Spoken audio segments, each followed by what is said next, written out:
Welcome to Between State Lines.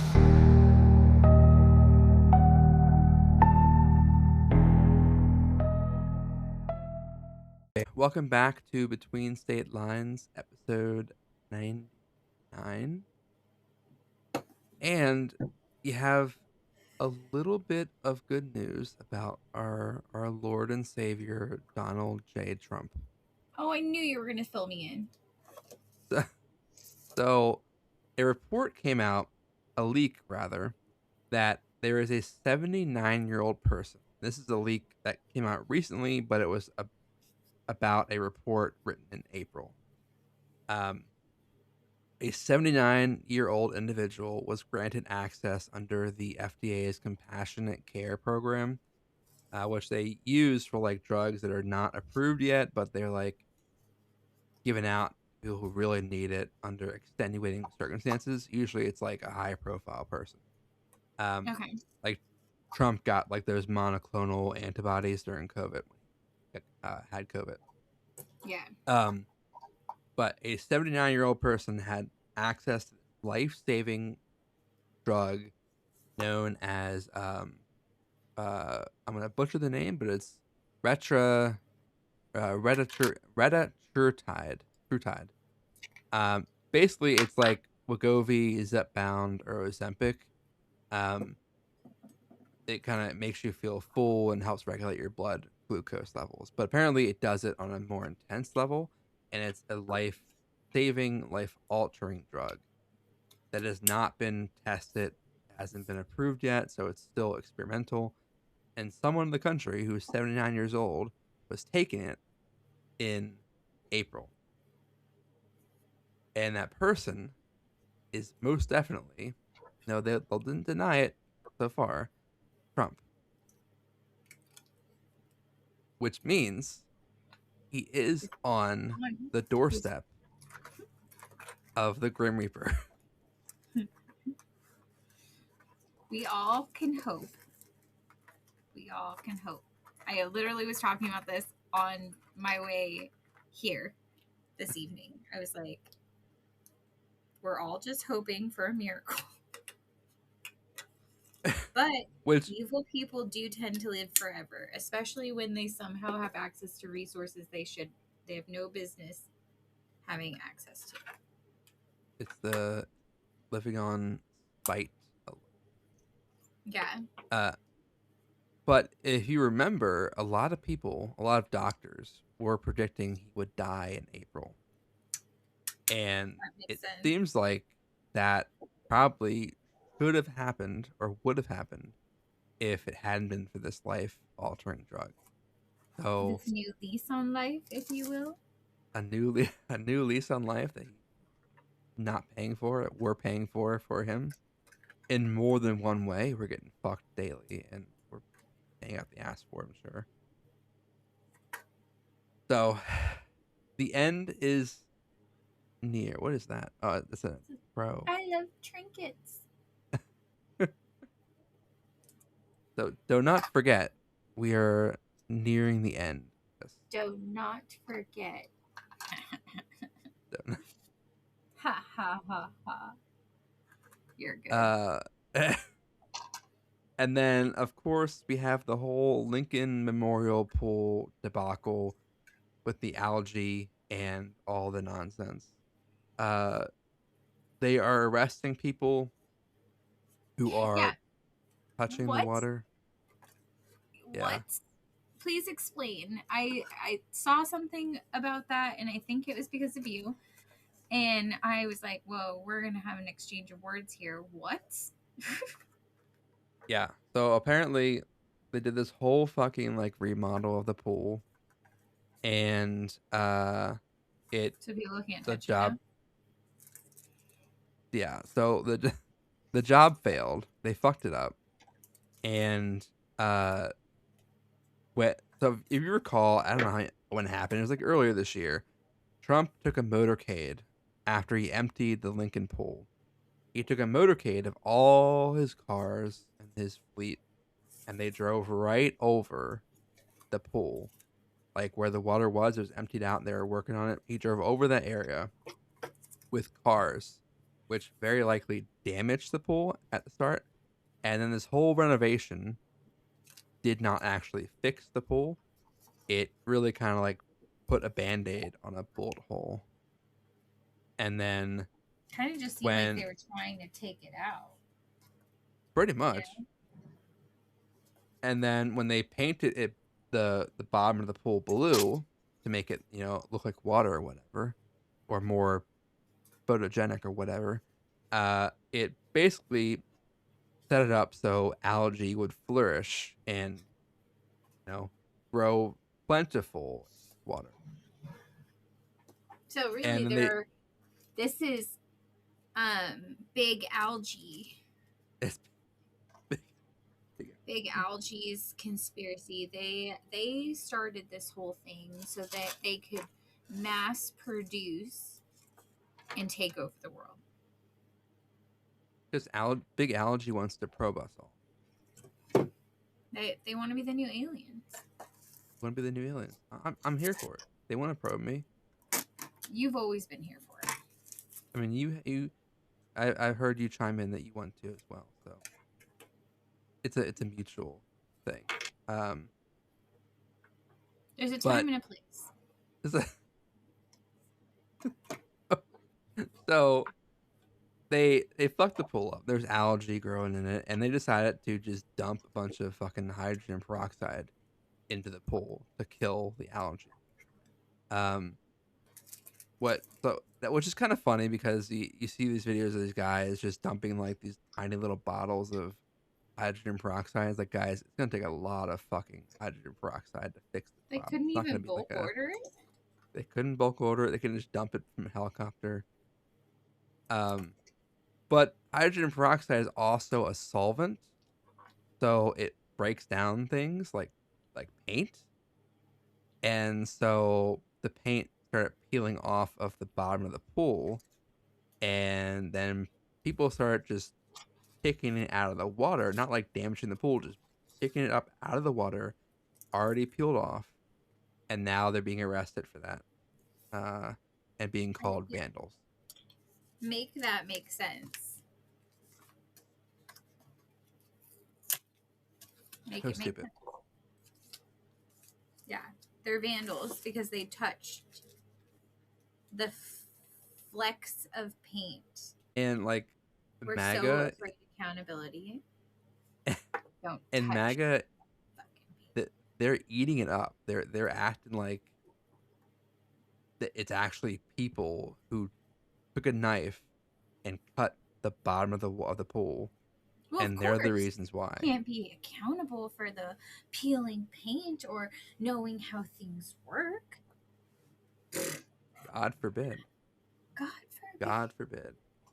No fucking way, man. No fucking way. That would be ridiculous.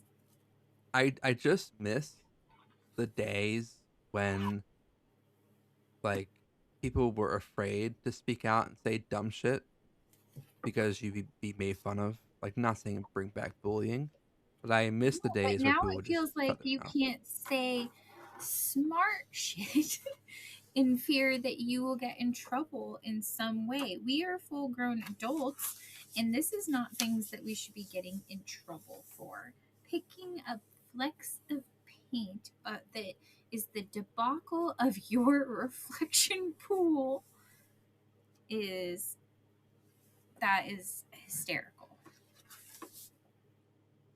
And like, he's having the National Guard guard the pool, which you can tell they do not give a shit. Like, they're like, why the fuck are we put here? Like, why are they wasting manpower to guard something that's not even being vandalized? It's because your dumb fucking friend can't do a job correctly, and you paid them $14 million to do it.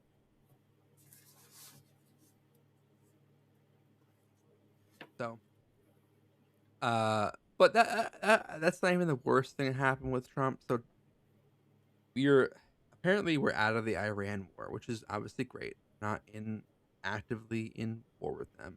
Maybe we are. I don't know. Who the fuck knows nowadays? I know, But honestly, like, will we truly ever know what's really going on. We are some sheltered motherfuckers, and I think that's the first thing that we need to know. We need really do.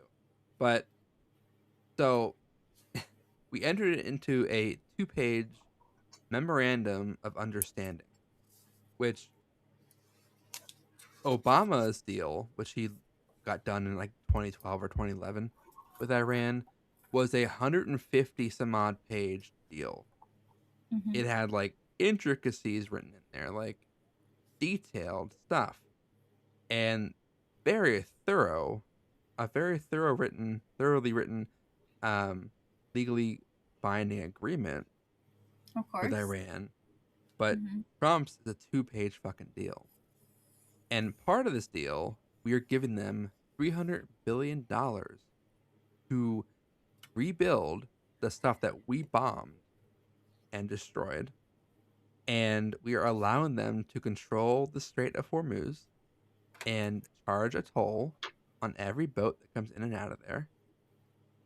And that's the gist of it. And they're touting this as a win, like as How? a Yeah, win. how? How is that a win? Like, is that what we went there for? A win for them? It's so fucking stupid. That's This hilarious. this is like the kid that walks up to the school bully, punches him in the face, gives him his lunch money, and says, "I won this fight." Like, Touche. what?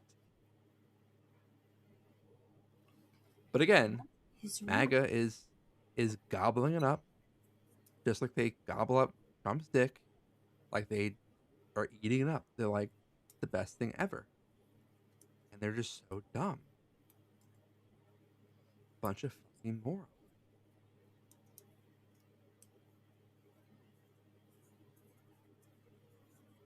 Wow. Sit with this one. Well, I'll end it here with this lovely fucking amazing point that I just is the cherry on top. Best thing that happened today in this week. Texas is mandating the Bible be read in public schools starting in 2030 with elementary school. Separation of church and state. Never heard of her. These are the same people who will cry about any mosque having an open prayer on speakers for 5 minutes.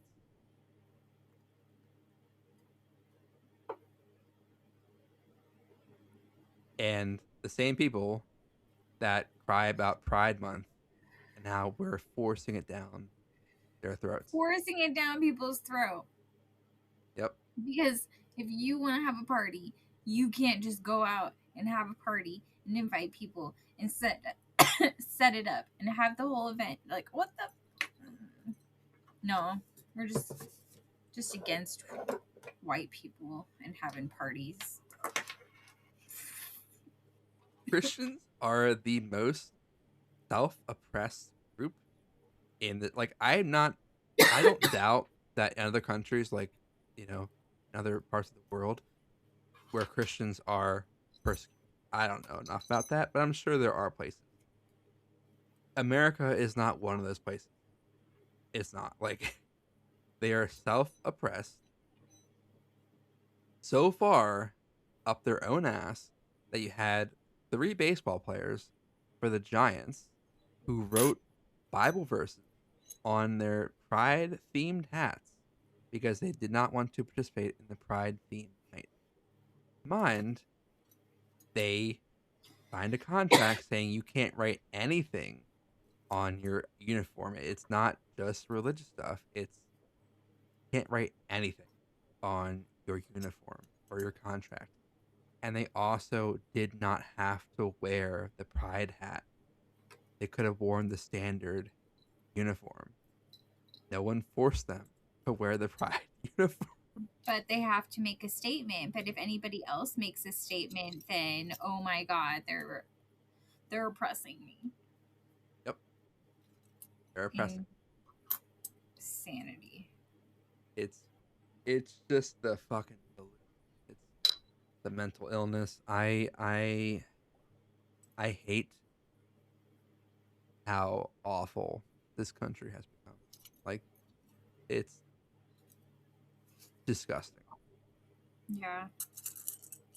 Yeah. It's crazy how things changed. I don't know. It felt like it was slow, but then it also felt really quick. It Like it all of a feels sudden, like and things are massively different. yeah, it feels like the last 10 years, which has really been like the real timeline this is kind of ramped up in. The last 10 years has really been like a speed run, turning America into a uh, Christian nationalist country. Yeah.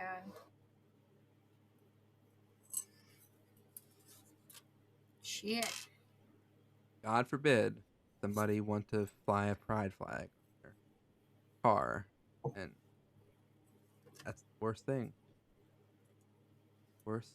And I'll remind everyone here that the biggest group of people who were accused and arrested and convicted for crimes against children are not drag queens, not the LGBTQIA community.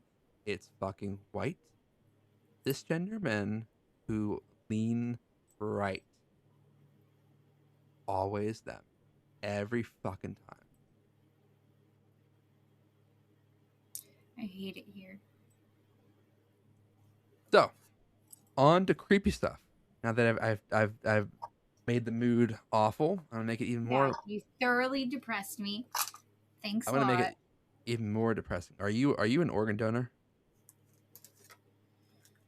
Yeah.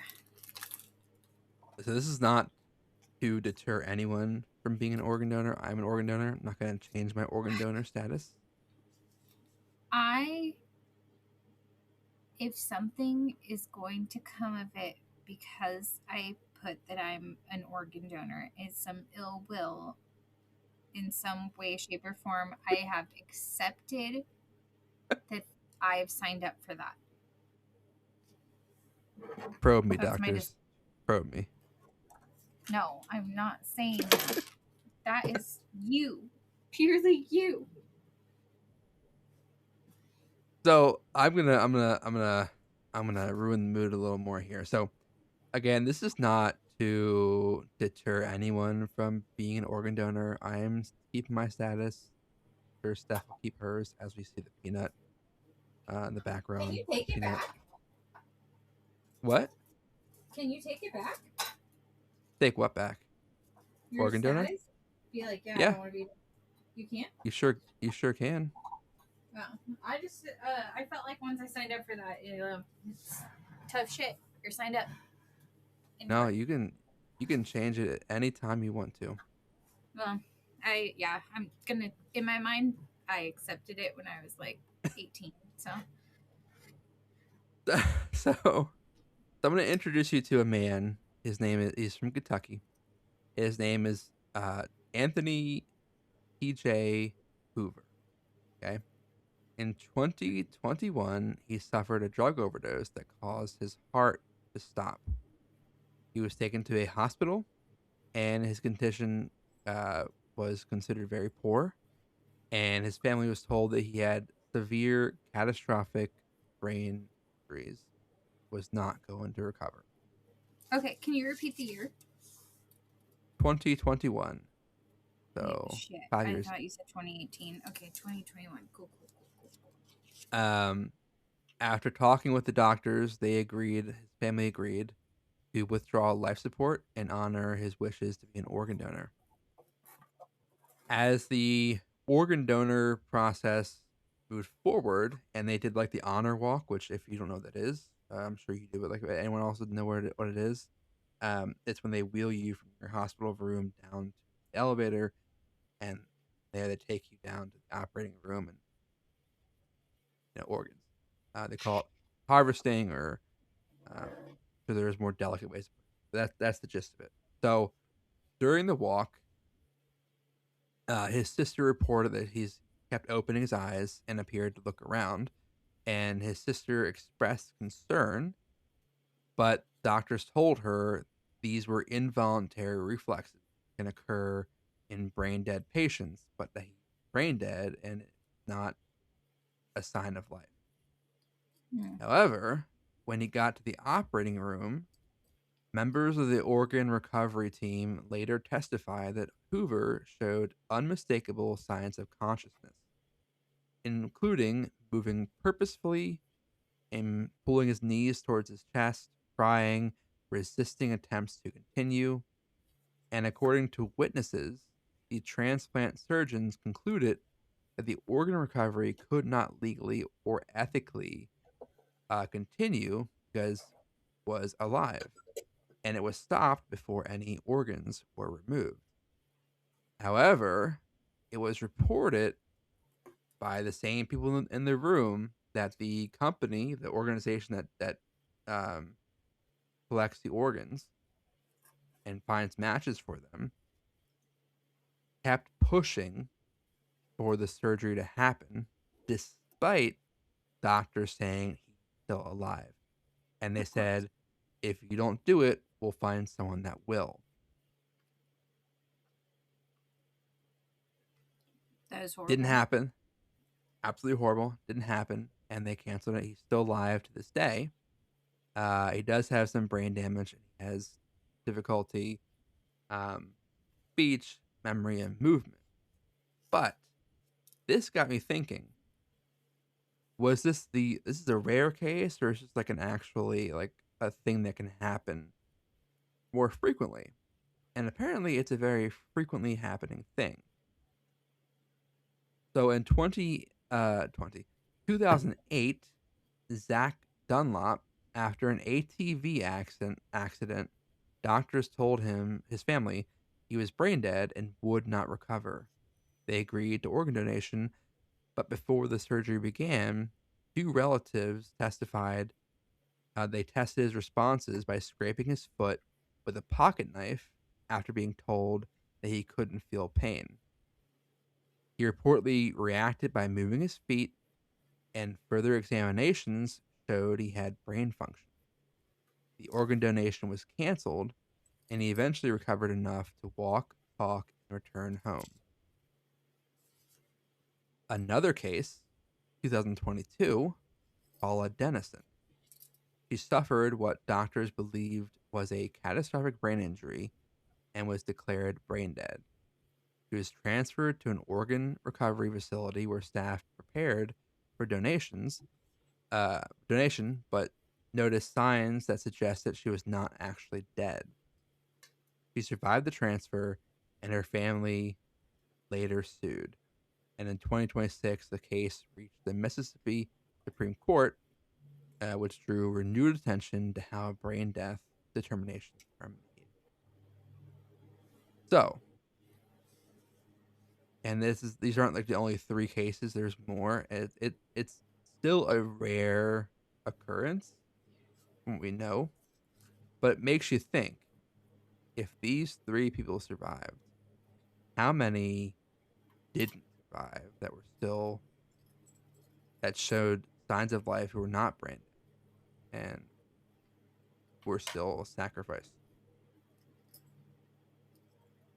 Okay, so I hate that, but it makes so much sense.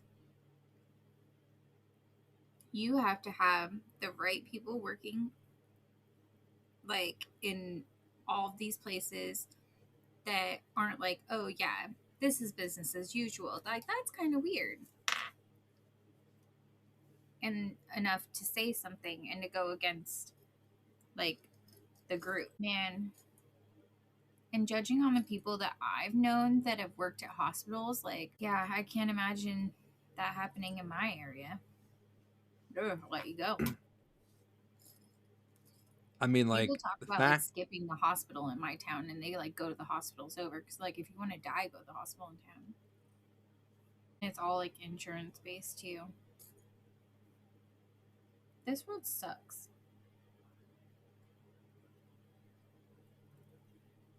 Which you think, like, if these cases, while rare, we obviously there have been like people. I think they call them like the angel of mercy or whatever. They have like the nurses who intentionally kill their patients because they, I guess, believe they're suffering and they just kill them.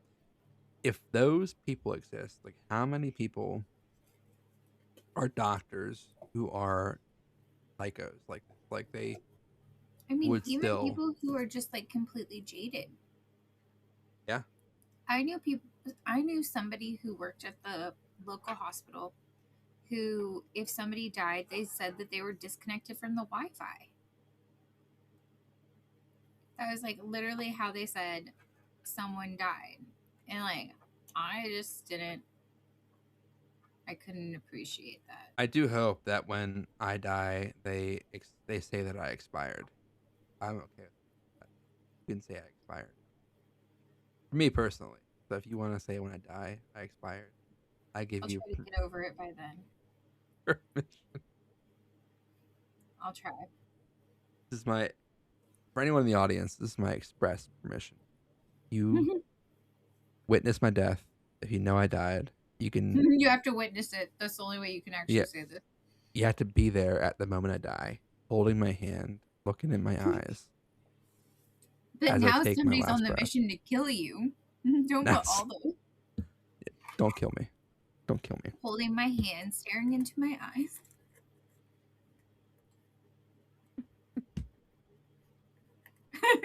Staring so lovingly into my eyes. I want you to Give say, me, I'll never stop loving you. And then you can end it. yes, please do say that. Say, I'll never stop loving you. And give me gentle kisses on the forehead as I And then as I suffocate me with slip a in pillow. as I slip into the deep slumber. No, that we still have that deal. If we are both 110 years old, you'll be 120. But if I'm 110 years old, um, you have my permission to put a pillow over my face and Yeah, we'll see if you make it that end long, it. buddy. I'll be 120. Yeah, I mean you're what 10 years older than me, 10 Yeah. feet tall. Hey, being taller than you, it's got nothing on this. What are you now? 8 foot, 8'5" that we're calling you now. Give or take. Shoe size 18, 13 and a half. 13 and a half. That's I was leaning more towards like 14 or 15, but I'll take 13 and a half. 13.5. So that was the macabre corner, I guess we'll call that. We end with Steph threatening to murder me, and so this is for the police that are listening to this. The police and the FBI. If I die You under open this up for mysterious, anybody. And if I we're all supposed to stare into your eyes as you die. It's just a you're thing. supposed to We all stare just sign the lovingly into my eyes. Like, you can't just stare into my eyes. I don't need like a creeper staring at me. I need you to stare at me and lovingly in my eyes as I take my final breath. I have a touch of the tism. I don't know how to stare lovingly. I only know how to just blank stare. So probably gonna have to step aside for this one. It's okay. You can cover your eyes. So on to the creep corner. Um, this first story is by Leslie in Louisville and is written 13 years ago. When I was about 8 or 9, we lived in a house that my father built in the middle of nowhere, Indiana. My parents owned a small business that often brought clients to our remote little homestead, and over the years, we met some rather odd people. One such person was a strange man that gave me the heebie jeebies as soon as I saw him. He arrived at our home in a black car with tinted windows, wearing all black with a black hat and dark sunglasses. His demeanor was very strange, and he was very interested in our black Persian cat named Mercedes. Nevertheless, he left after his consultation with my parents, but later at dinner, everyone admitted that he had set them on edge. That night, Mercedes came down very ill. A few days later, after an illness the local vet couldn't diagnose, that included the cat vomiting up gobs of what appeared to be black tar, Mercedes died. In her final moments, she would stare at me lovingly in my eyes. In her final moments, she would swat and hiss at something in the air. I'll never Silent one for forget. a second. I'll never forget the chill I got when she took her last breath. After this, many strange things began happening around our home. We'd find footprints in the snow that started and stopped out of nowhere. Noises in the middle of the night, the wallpaper would be torn halfway off the walls. My mother, who has always been somewhat of a sensitive person, claimed to see demonic creatures around the house and became rather withdrawn. I had asthma, but it had been a long while without an attack. Soon after all this was happening, I started having episodes again. I was very sick one night, so I slept on the floor next to my mother's side of the bed in my parents' bedroom. Under their bed and around there were a bunch of boxes, family photos, wrapping paper, things that we'd been meeting to store elsewhere. In the middle of the night, I had a particularly bad asthma attack. I heard my mother wake up screaming, "Get away from her," and trying to get to me. Every box from under the bed and around the room had been stacked between where I lay on the floor and my mother's side of the bed, preventing her from getting to me.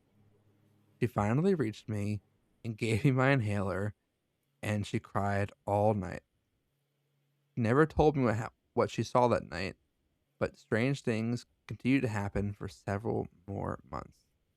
We had the house blessed and tried everything we could. Eventually, the activity started to slow. My brother and his family live in the house now, and they hear unexplainable sounds every so often, but nothing like what happened that winter. I grew up to be quite a skeptic, but I still can't explain what happened that year. I just tell myself it was all in our head.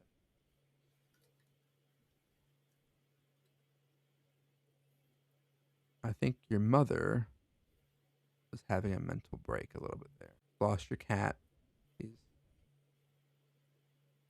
I mean, black tar? That's. I mean, I don't know. I feel like that's like black fur. Like cat hairballs are disgusting. If you're a black cat, like I guess it could be, could look like black tar. Or the cat could just. That could. Can we Google this? Is that a sickness a cat can get? The black tar disease. Cat throwing up black liquid. Medical emergency. Digested blood. Described as having coffee ground texture. That sounds horrible. Very trauma inducing. Yeah. So it could be a little bit of grieving, a little bit of yeah. Who knows? Maybe it was a real supernatural experience. I don't know. Still a skeptic. Yeah, that's fair. I need you to find me a haunted doll. That lady never I've been responded. looking. I looked earlier today. Gotta get it. Pick it up for me. Mail it to me. No. Ship it straight to you. That's gonna require you to touch it. No. I'm going to ship it to you. I have 2 haunted dolls now. And mine are nice. I'm not trying my luck. Wait, you have two haunted dolls? I thought you had the one. We have What's that the little other one? boy, but then at work there was this giant axolotl stuffy that showed up, and it's been there forever. And I thought that a coworker just wanted to get rid of it.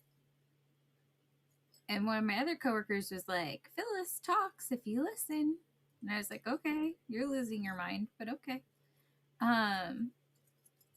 And then I heard the story about this giant axolotl, that it was like a carnival stuffy or something that somebody won. Like a niece's ex-boyfriend won at a carnival, and so, like they left it in the car for a really long time, and it was in the garage, and they never actually went in their house. They were like creeped out by it, brought it to the office, and it had been there the entire time I've worked there. Like it was in my boss's office, and then when she moved across the country, she left it in her office. So then when somebody got promoted into there, they kind of inherited it. But that also happened to be the person that brought it into the office. It was a long game for sure. And now it's yours.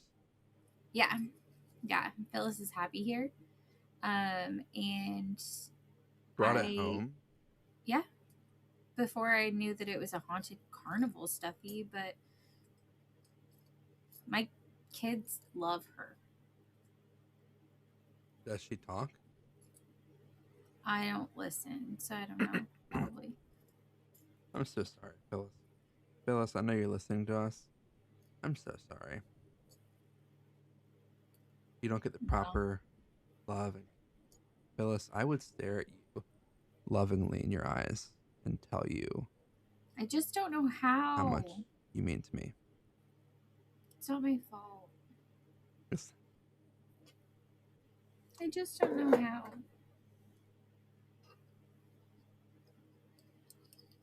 But yeah. So yeah, I have two haunted dolls now. And you know what? I decided these ones are fine. I feel good about it. If she talks, she talks. Hopefully, like, as long as they don't cause problems. If they start causing problems or freaking anybody out, then they gotta go. Same thing I feel about spiders. I don't want to eliminate you just because you want to be seen. Be seen over there. There was a huge hornet's nest that I missed on my front porch. There's like under one of the beams that it's kind of like hard to see if you're not looking at a You certain. missed it? Yeah, 'cause I routinely just go around checking the our house for nests because I don't want to get stung. I don't want my daughter to get stung, and Yeah, it's fuck fair. hornets. I'm allergic to So bees. yeah, so fuck that. So I'm like constantly checking all the places that they could be. And I saw it last night. I was like, fuck. And it was like, I don't know, probably like this big. It was huge. It was a honker. Dang. And then I got my hornet spray out from the garage, fucking doused it with fucking spray, murdered those fuckers. And they kept dropping from the ceiling. It was great. Nice. Very nice. It was beautiful. How's the groundhogs? I had the guy out today to kill him again. Kill it, him, her, it, whatever it is. The family? Uh, the family, and so I think it's dead again. Sure. This is like the third one that we've killed. Mm-hmm. So slowly but surely, I am accumulating a graveyard full of groundhog. Do you keep them? Trophies? I wanted to. What I wanted to do is I wanted to pull them out of the ground, like they're probably deep in there, and I wanted to hang them from the front porch to like teach, like send a That's what I was message wondering. to, So, to did you do future that? groundhogs. No, That seems I'm like not allowed. very you. I'm not allowed to. You're not allowed to. It was not my choice, but it was a frowned upon desire. Fine. Who's I just frowning? want it for my The house. government? Okay. It's like, who's going to tell you? But yeah, okay, that's fair. That's fair. But see, And you're I right. want it. That's probably also trauma inducing. It. Well, yeah, but like imagine it being Groundhog trying to pick your new house out, and you look up and bam, like 3 groundhogs skeletons hanging from the. Oh, I don't think anybody lives here. You don't think they would say, "Oh shit, that's me," if I come here? No. You're saying that the groundhogs think that I'm a joke. Is what you're saying? Yeah. Have you not understood that yet? Or. I do want to. I do wish I could see like the look on the new groundhog on his face when he moves into their already renovated home. He's like, it's been it was dug out, and then another person renovated it a little bit, added a third tunnel here, and now there's a fourth tunnel from the previous owners. Oh, look, there's the previous owner. He's dead in the corner. Imagine if that's what happened. Like you bought a house, and like other owners were just like their skeletons were just chilling in like a room. No. I hate that idea. Because then where are you hiding the other owners? In the corner of the rooms that you hang out in or in the attic? You just leave them there wherever they were. You work around them. It's their house too.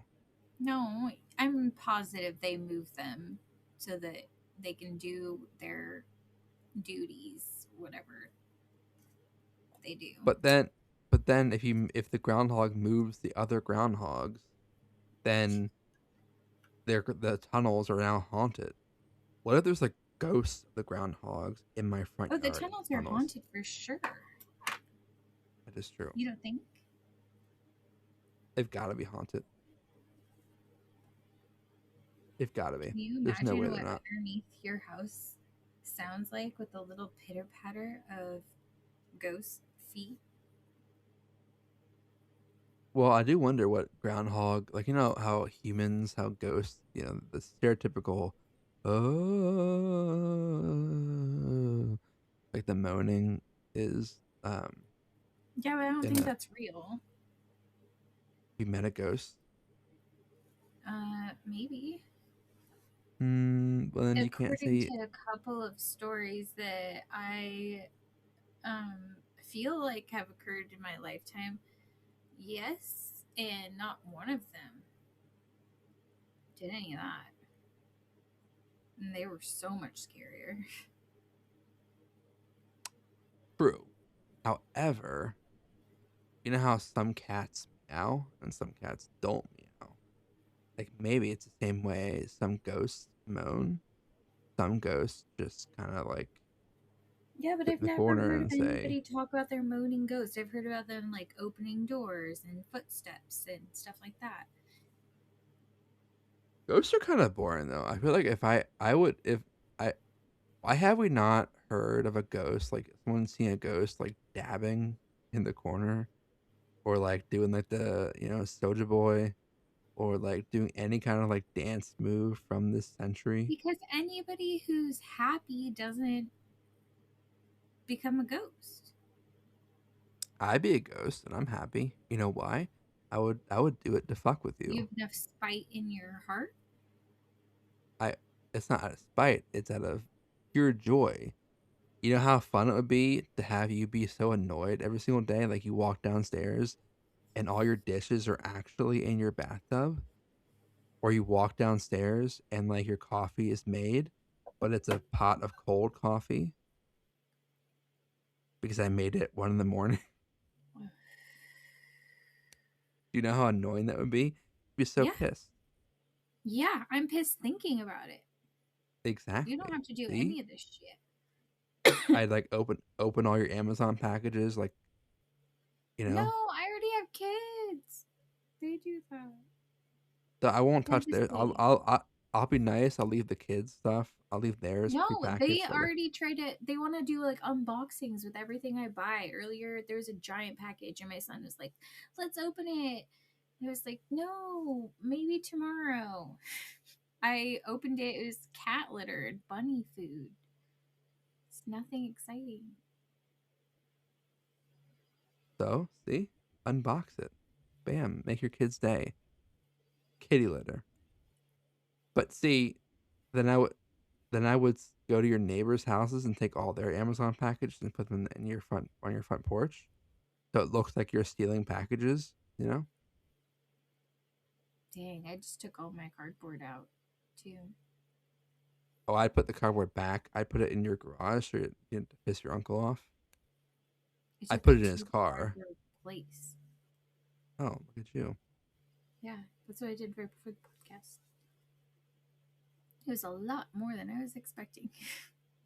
But, I had but a see, bill. you have a bit of a you say you have a bit of a problem, is what you said? Yeah. How much do you spend at Amazon every single month? Or do I not want to Oh, know? I don't know. It's more that I don't go like we have a recycling thing we forget to put out, and it's just easier because we don't live that far from the recycling place. But I used to go on a weekly basis to go just take our cardboard to the recycling place. Now I've put this off for over a month. It was getting pretty bad. And we have a lot of people in our household. So, like, and it's not even Amazon that's the problem, it's Costco. Instacart, Costco, so much cardboard because everything's in a giant box. And then those boxes come in giant boxes. I thought you were saying you have a problem that you spent on Amazon. So that No, but I have a cardboard problem, really. but see It's what somehow I would in my job. see what I would do is I would take all your cardboard, I would make it disappear. So you were like, oh man, the cardboard's all gone. And then one random day you open at your car door and your entire car will be full of Amazon cardboard from like 3 months worth. I guess Or Costco cardboard too. I'm thankful that you moved it to my car for me. It's pretty fucking stupid that I can't even drive it to the cardboard place. Rude.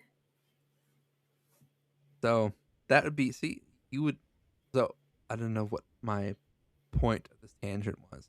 I guess that like that I'm a You happy this person and that I'd be a ghost. spite is why you're gonna be a ghost.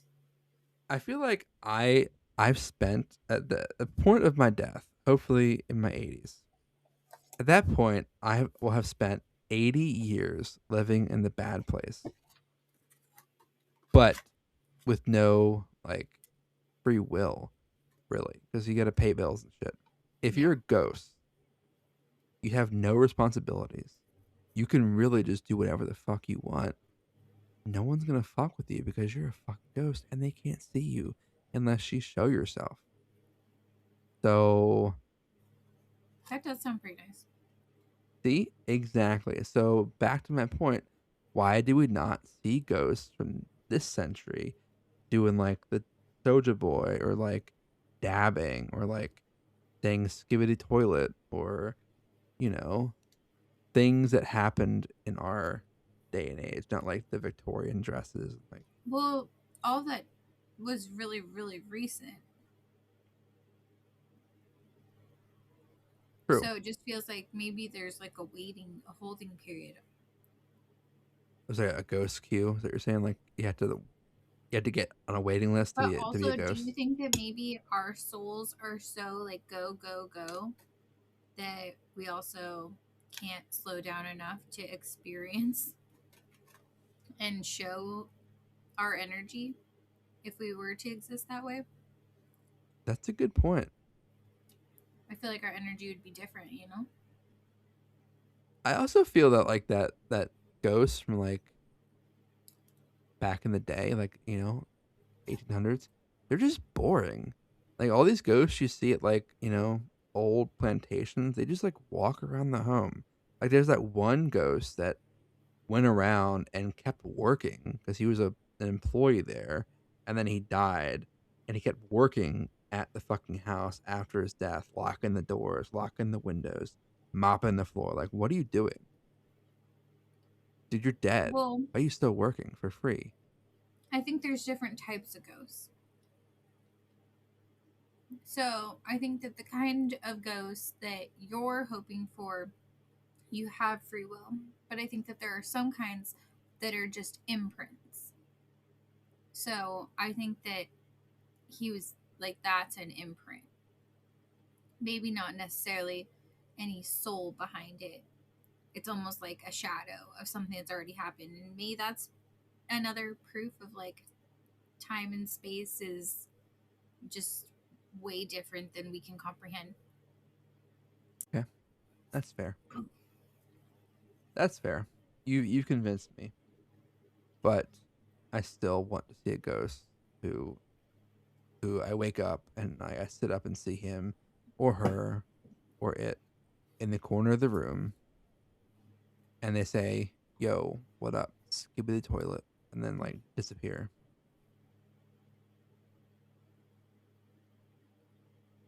If a ghost did That that to seems like me, a lot to ask. I'd say you can possess me, ghost. You can come on, possess me. Just Of course you would. probe me, take over. Sit in the driver's seat. I'm tired of this. I'm tired of this, Grandpa. I'm tired of this, Grandpa. I was so my mom obviously was in the hospital this week with a bunch of health issues, but I'm pretty sure she has dementia on some level. Because she like told me this whole story, like this. It was a very detailed story with her fucking nurse, and it was like had like intricacies and like twists and turns, and like oh, and the nurse told me this, and she called me today after she got home, told me the same story verbatim, all over again, so awfully close to the original rendition that I was able to mouth the words of what she was going to say before she said it. And then I said, I'm tired of this, Grandpa. And I said, I gotta go, Mom.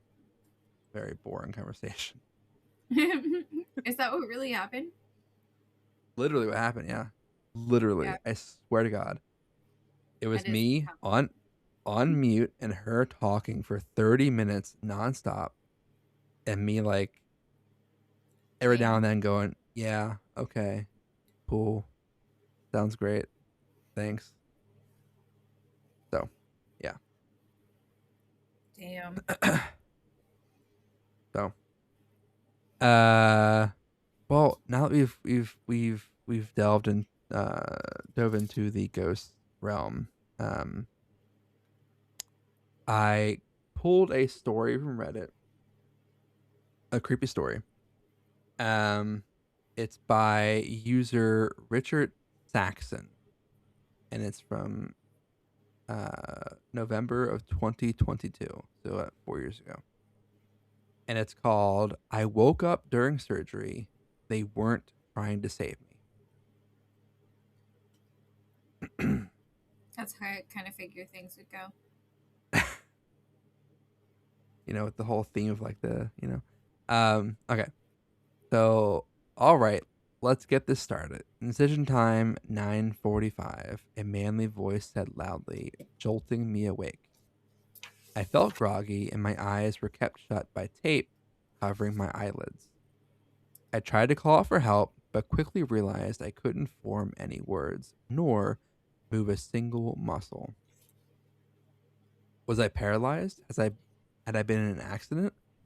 My mind was too shattered, unable to recall even the simplest information. Prepare the device, Part 108. We don't have much time to get it in place, another voice said. A sharp pain shot through the back of my head, immediately followed by warm liquid trickling down my neck. I wanted so desperately to cry out in pain, but I could do nothing but listen to what happened as something dug deeper into my skull. Apply pressure there, will you? Don't you see the bleed? The first voice said. It's not working, the second responded. Fine, then cauterize it. Skin flap is already made. The smell of burned flesh filled the air, making me feel sick. Luckily, I could feel my stomach had already been completely emptied. I knew I hadn't eaten in quite some time. Then it dawned on me. Surgery. I was in surgery. But I hadn't fallen asleep and I couldn't move. The surgeon continued to burn my bleeding flesh, and as the pain intensified, I struggled to think back. All I had was a vague memory of a disease, some sort of cancer growing in my abdomen. If that was the case, what were they doing in my head? How's he holding up? One of them asked. His blood pressure and heart rate are a bit high, but he's under for sure. Don't worry, another responded. While I could hear and feel everything they did, I had no means of communication. Perforator drill. They started the drill up, shaking my body as they put it against my skull. The vibrations didn't hurt, but the cracking sound produced as they dug through is one I'll never forget. Shit, did you go too deep? Nah, he's fine. Once the bone was cut through, the pain slowly disappeared. With the brain having no pain receptors itself, I could do nothing but listen to the sickly swishes as they rummaged around inside my head. You know what's the most disgusting thing I just thought of? What? When they do like open, sometimes they do like your brain surgery and they have your fucking like skull open and like they're like do like touching things and everything and they're testing how you're responding to it as you're like reading, a passage or whatever, like looking at pictures. Like the idea of you being awake while someone is like poking and prodding your brain is fucking disgusting. Mm-hmm. I hate that. Hate that so much. Is the device charged yet? The surgeon asked. Charged and ready, doctor. I felt a vague sense of pressure as something was pushed deep inside my head. Desperate and terrified, I tried to think about the moments before surgery. I'd gone in for a tumor on my pancreas, and while I'm no anatomy genius, that shouldn't be anywhere near my head. Put the electrodes around the device entry, set it to 650 milliamps. A high pitched tone was produced as they powered up the device, followed by a different jolt, and then darkness. When I finally regained consciousness, I was laying in a hospital bed. A smiling woman stood in front of me. I recognized her as one of the prep nurses. Though I hadn't caught her name yet. Everything went well, Mr. Jones. We got it all, she said, ecstatic. What? I responded. It's all right. The drugs might make you a bit woozy, but you'll be good in an hour or so. A doctor I hadn't seen before entered the room, holding a chart and a syringe containing a crimson but transparent liquid. Good afternoon, Mr. Jones. My name is Ethan. I'm just here to check up on you and finish the treatment. I peeked down at my abdomen. It stung and was covered in a large band-aid. Does it hurt? He asked. Yeah, quite a bit actually. We'll up your dosage of pain medication in a moment, but first, let me give you the final part of your treatment. Now, this stuff burns a bit, he said. But even with most of the tumor gone, we've still got to kill off the stragglers. Don't want them to fester. As he prepared to inject me with the contents of the syringe, my mind started to clear. The memory of my surgery returned with a blast, and I violently retracted in bed, ripping the IV line out with me. You drilled into my head, I shouted. What are you talking about? Ethan said, visibly confused.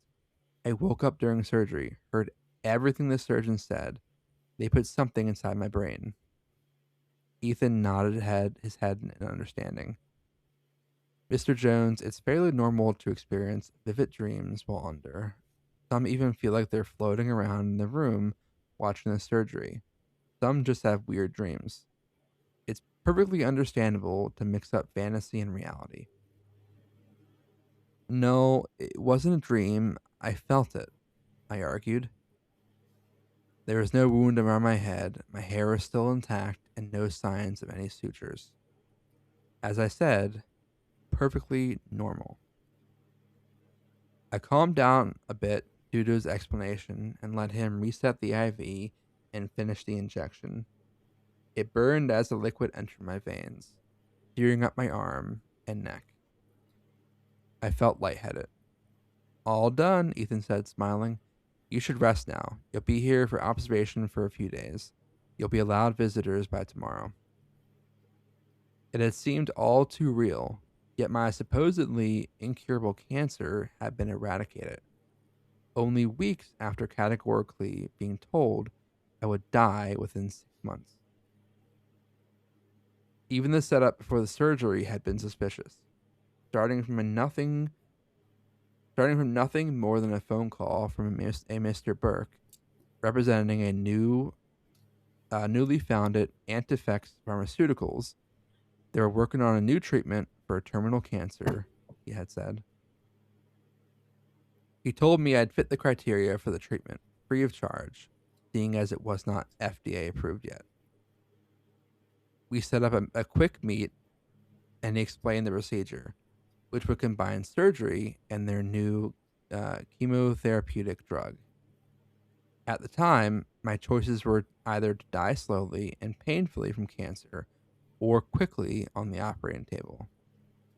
Naturally, being in the last stages of life, I took the gamble, and that's how I ended up miraculously cured against all odds. The next week came and went. I was discharged with a little bottle of medication to keep me going while I healed. Yet, I just couldn't shake that horrific nightmare from the day of the surgery. Out of curiosity, I looked through the papers I had been given by the company, surprised to find that nowhere in the 50-page long document did they ever mention the name Antifex Pharmaceuticals, nor the name of any employee. I tried to call the number they gave me, but it continuously returned a busy signal. Confused and haunted by the nightmare, I could do nothing but rest and hope they'd call back for a checkup. I needed answers. Time went on, and after a month in recovery, which I spent mostly catching up on my favorite TV shows, I was ready to return to work. First order of business was a meeting with my boss, Daniel Harrison.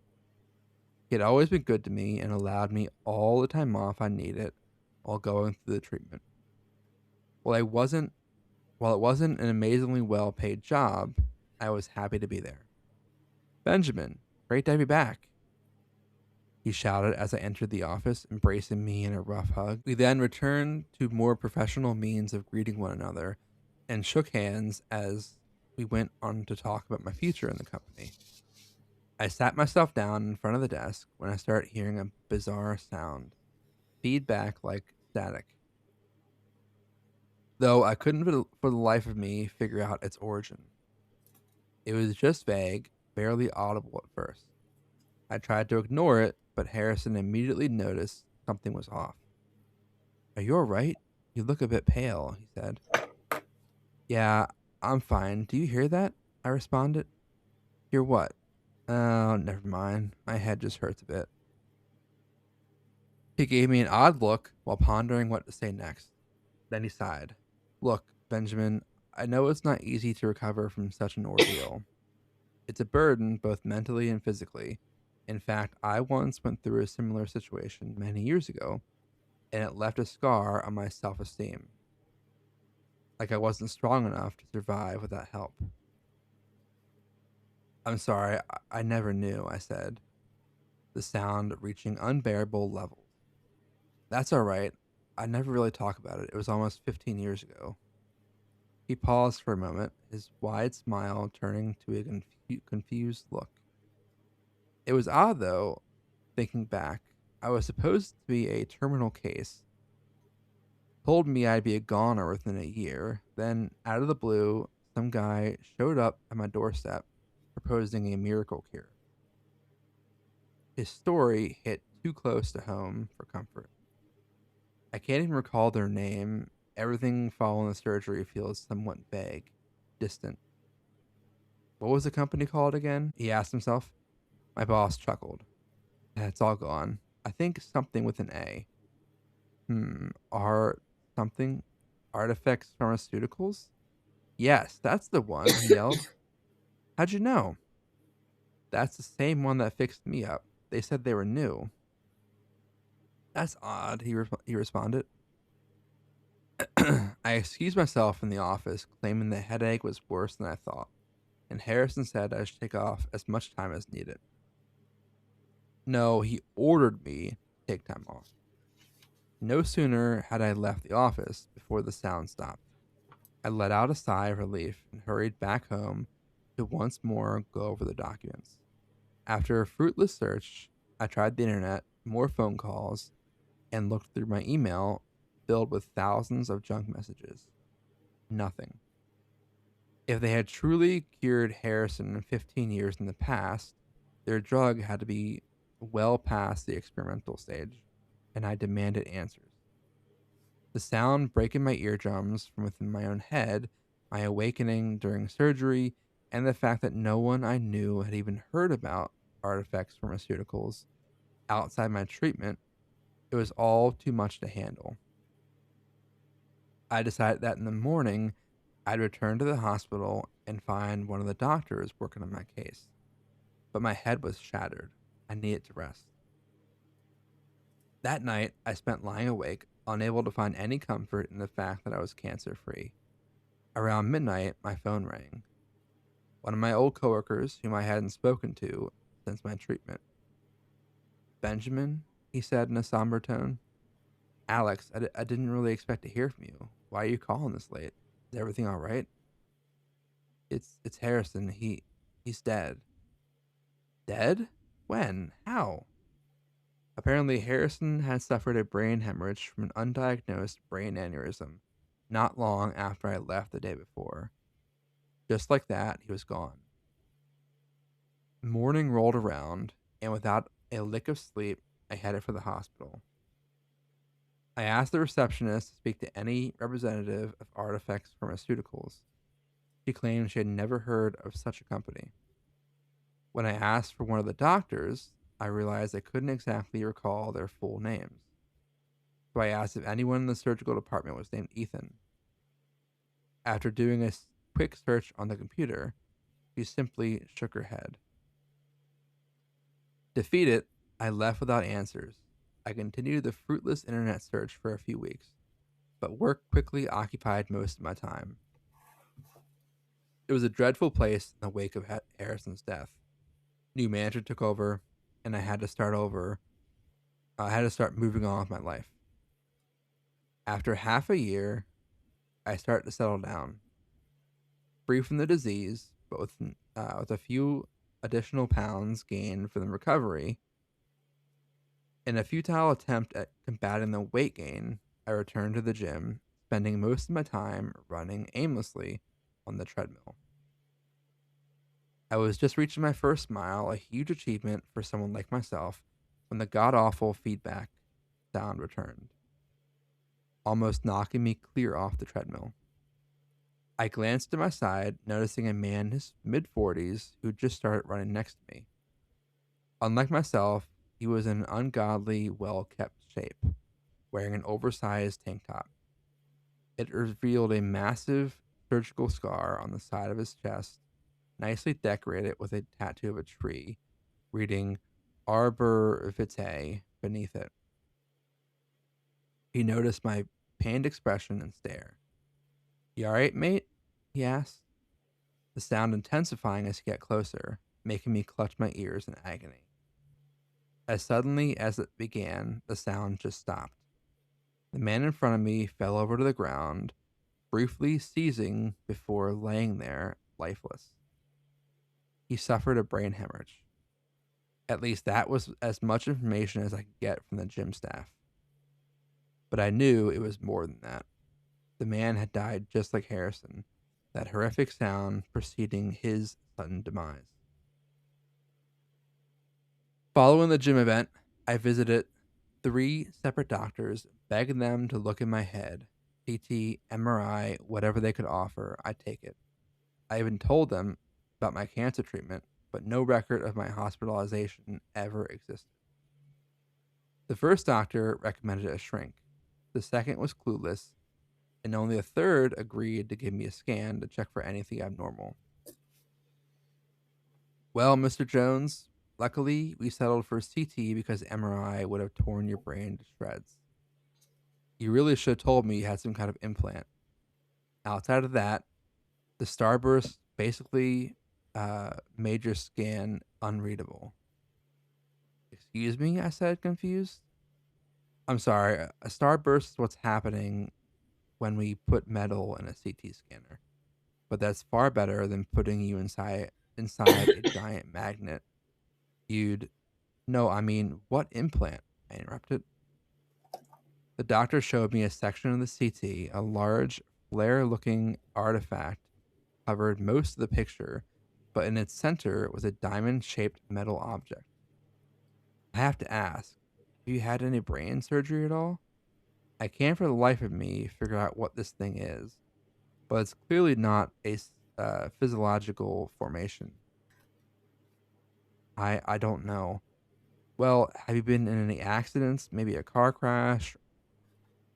Sometimes debris stuck inside your head can travel through your blood vessels, regardless of where the original injury was. I had pancreatic cancer, stage 3. They did surgery and some experimental treatment, but what exactly did they give you? He asked. It was just an injection, I think, and it was only once following the surgery.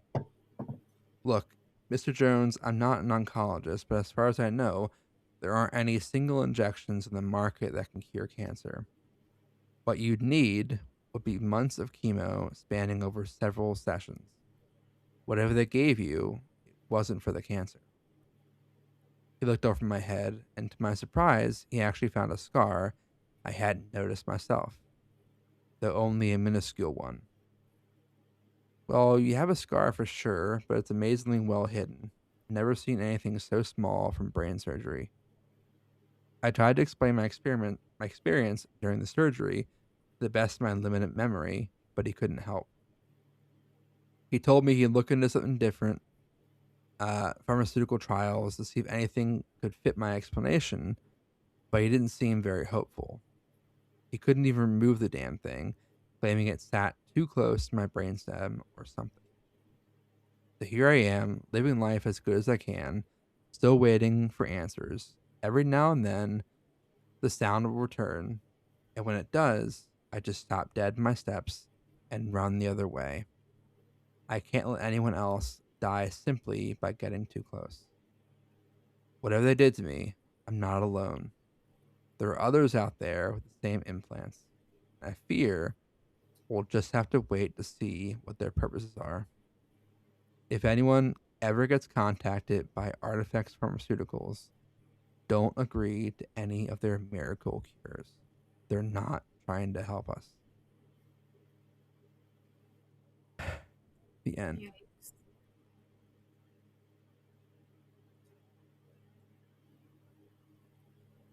Not trying to help us.